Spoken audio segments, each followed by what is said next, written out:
ქართული გაზაფხული მაგნუმის დღიურები ამ სათაურით ფოტოალბომი საქართველოს შესახებ პრეზიდენტის ინიციატივით მსოფლიოში ერთ-ერთმა ცნობილმა ფოტოსააგენტომ მაგნუმმა გამოსცა.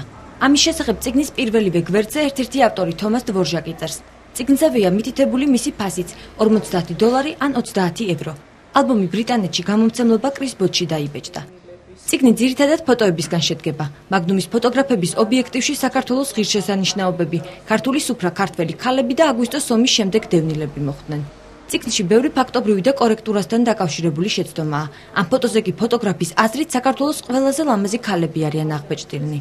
ფოტოებზე მინაწერები არის, რომ დავუშვათ ტაძარზე ბაპტისტური ტაძარი, რაღაც იქ მღვდელიზის სუფრასთან და ბაპტისტები რაღაცას აღნიშნავენ ბაპტისტურ დღესასწაულს. ანუ ძირითადად არის არსად არ არის ნახსენები, რომ ეს არის მართლმადიდებლური ქვეყანა. აქ არის საუბარი 2008 წელს რუსეთმა ჯარები ჩააყენა რუსეთისა და ოსეთის საზღვარზე. ანუ აქ არ არის საუბარი იმაზე, რომ ეს არის საქართველოს საზღვარი. აქ რუკაც ახლა არის საქართველოს საბჭოთა კავშირის დროინდელი. მაგნუმის ალბომი ჟურნალისტ ნინო ლურსმანაშვილს ემიგრანტმა ნათესავმა საფრანგეთიდან გამოუგზავნა. სწორედ ამის შემდეგ დაიწყო ჟურნალისტმა იმის გარკვევა, ვისი შეკვეთით და როგორ დამზადდა ეს ფოტოალბომი. შეიძინა, იმიტომ რომ ეს რაღაც სიამაყით, მაგრამ მე მირეკავდა გაგიჟებული, რომ აი ვერანაირ დავათვალიერე და რაღაც პროტესტის გრძნობა გამიჩნდა, როცა 3 მილიონს ვიხდით ჩვენ იმაში, რომ შეიქმნას ბრენდბუქი.